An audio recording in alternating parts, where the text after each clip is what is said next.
Welcome back. He's still watching Diplomatic Affairs, and we are streaming live on Facebook, so you can join in on the conversation and share with us your messages. I've seen that lots of people are following us and they have shared some messages with us on our Facebook page, and so we will be taking them very, very soon. We don't have so much, or we don't have enough time to go over all the messages, but we will do our best possible to read the messages that are coming in from you. And thanks very much for sticking with us as always. Now, we just saw what happened yesterday. Start of trade, which came into force yesterday. It was a great moment for Africans on the African continent. It shows that we are ready, and it shows that once we have the will to do anything we want to do, we can do it. And so I am happy about this initiative. Like you said, this is not going to happen on a silver platter. We have challenges. We have identified those challenges. All the same, the political will to carry out the initiative or still go ahead and implement this for the African continent is what is driving us at the end of the day. I asked a very simple question. I asked that from where you sit, do you think Africans have been well sensitized on the African continental free trade? Well, I am on the advocacy frontier, and I am the kind of person who likes the full transparency, and I think I am an idealist or a perfectionist, and I would like to see this kind of continuous, ongoing, elevated in discussion and engagement between the representative of the private and public sector. So from my perspective and standard, I can see that there's a lot that many countries could do in order to make sure, first of all, not just that we are aware of where we stand with the negotiations as in updates, but also to try our best with prior consultations. Where now prior consultations is a bit behind us, but that doesn't, but we are still, keep in mind that in certain areas, but keep in mind that we are still in the phase 2 negotiations, which have been deferred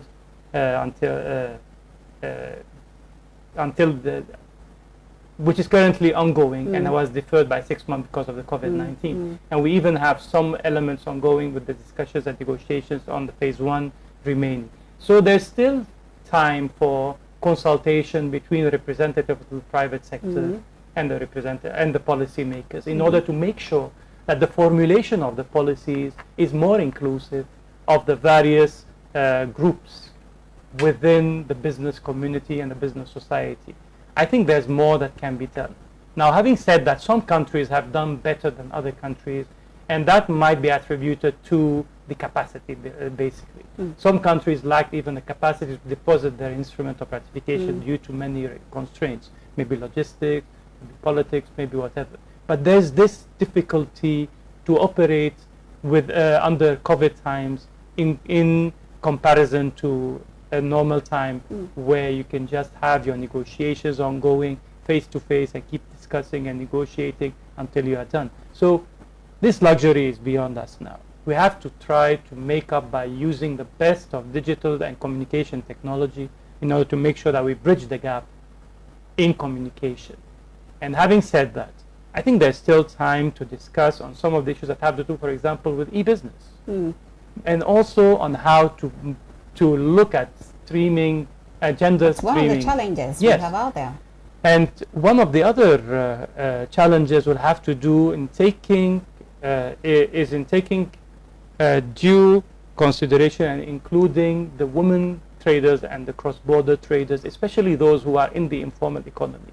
And you know that across Africa, many women traders, or even many societies operate as informal organizations. So they are way beyond the radar of trade, and the AFCFTA cannot really be beneficiary to them if they do not involve themselves more actively into this trade.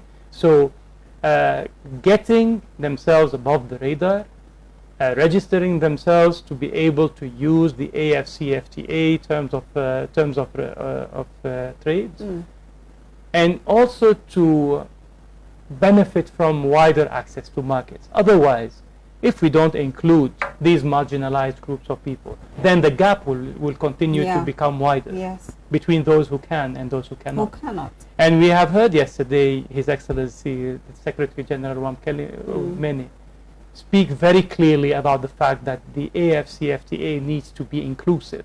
Otherwise, it will not be endorsed by the business societies that use it.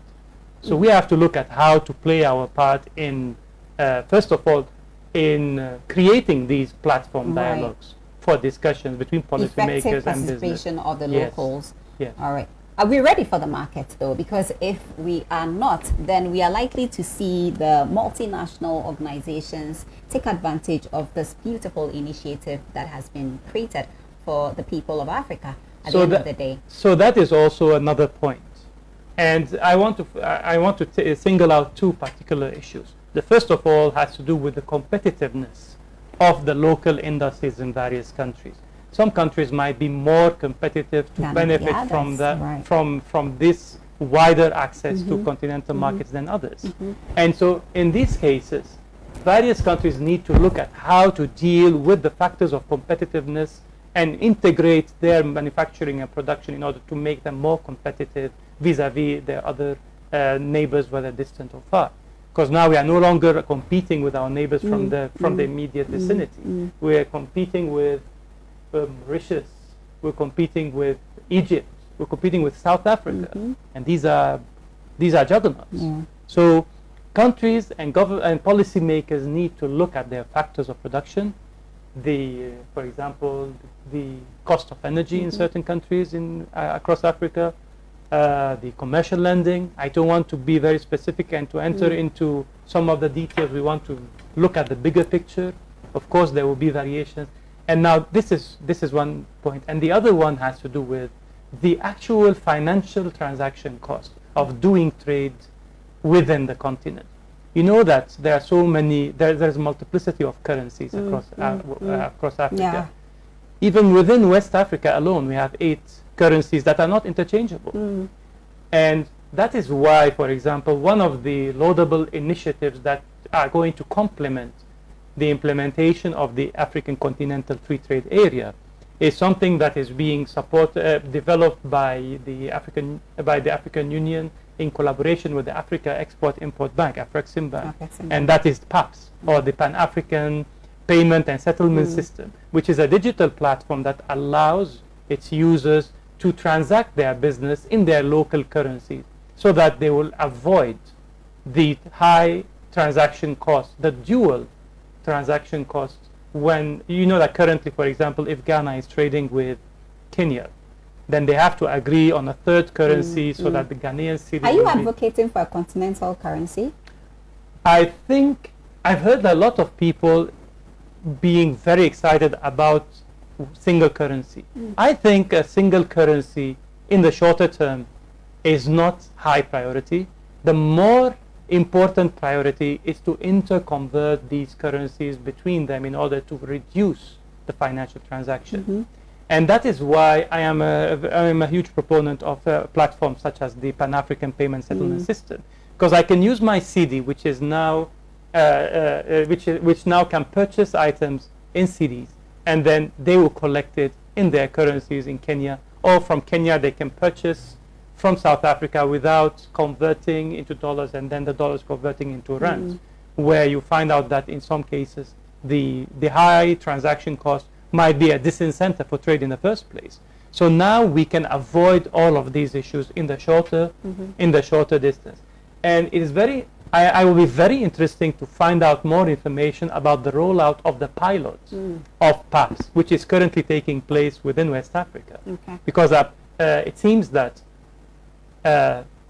West Africa has been selected as the pilot zone because of the multiplicity of currencies and the RECs that are there. And so if anything can go wrong with such a system anywhere in the world, it will be in West Africa. All right. And so they are going to pioneer this here.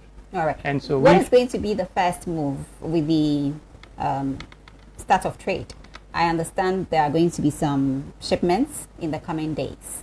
Well, I read yesterday that the Ethiopian airline and DHL already have teamed up together to deliver the first consignment under the AFCFTA to the airport of Bole in Addis Ababa. Okay. So I was surprised because I was thinking that it would take longer for the consignments under the AFCFTA to start coming up.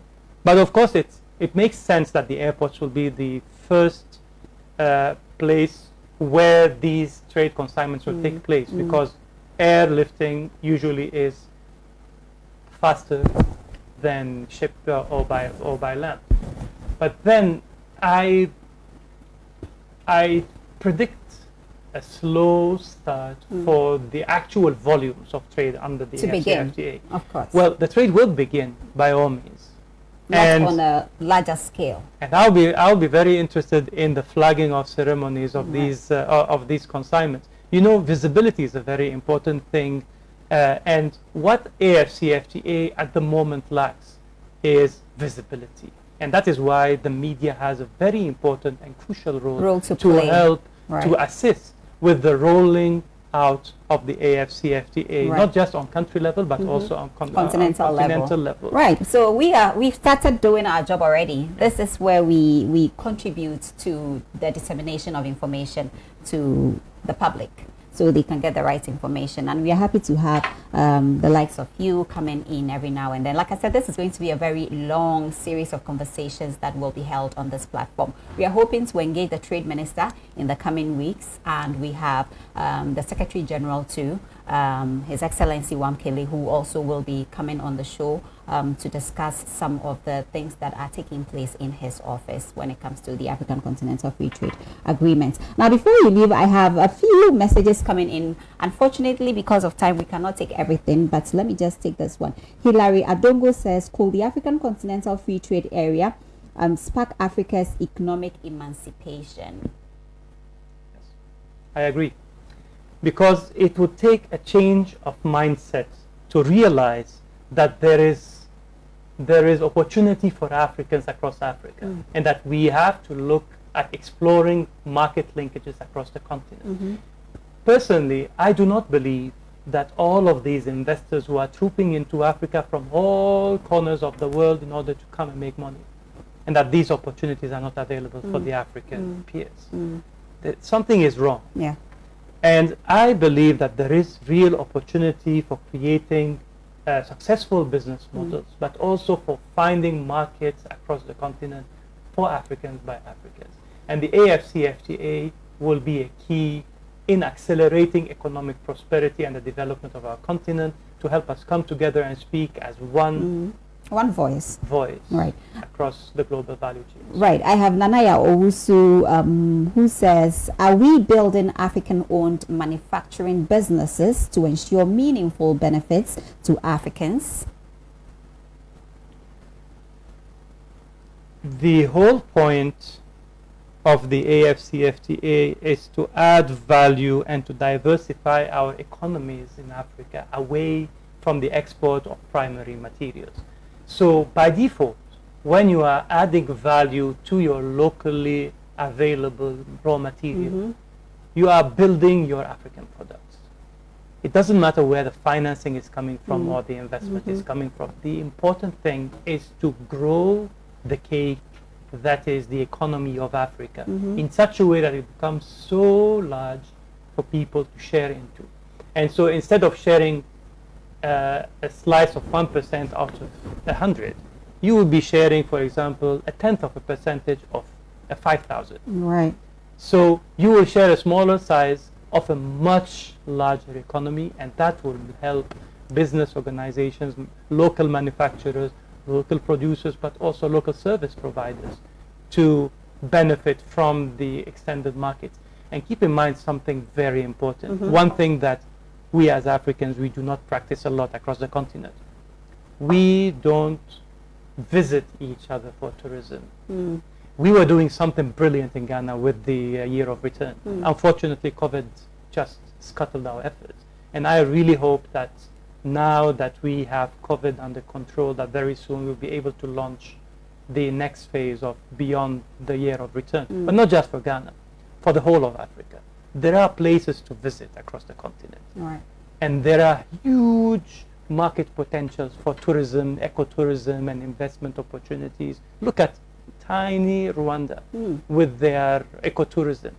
Huge industry. People travel all the way to Kigali so that they will go on trekking trips. Sometimes they also venture to other countries, and then they move across Lake Victoria. Right. They see things, and then they come back. So it's a huge it's a huge. We have so many opportunities, Yes. and I'm happy you came through to help us with this particular topic. The African Continental Free Trade Agreement has been described as an economic game changer, and that has the potential to transform the economies of Africa. So we are waiting to see how it goes at the end of the day. People have been hopeful about it. Others are also just observing to see how it all pans out. At the end of the day, I think we have to be optimistic. Yes. And I think we can do it. Yes, together we can. The African continent can, and this is a great move. Let's support the initiative and own it. It's for us. And we are happy that today we have seen the operationalization of the African Continental Free Trade Agreement. Let's wait to see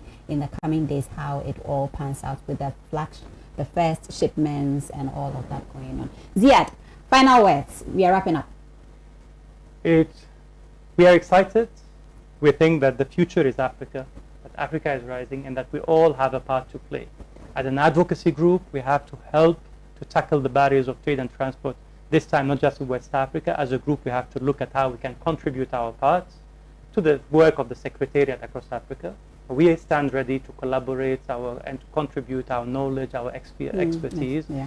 As business societies, we are also excited of the opportunities of unlocking the continental markets, and we look forward to an accelerated economic development across the continent. Well, thank you very much for passing through. Ziad Hamoui is the national president of Borderless Alliance, and he passed through to help us do this beautiful discussion of the African Continental Free Trade Agreement. You are always welcome. Thank you very much for the opportunity. And thank you so much for also making time to be part of today's episode of Diplomatic Affairs.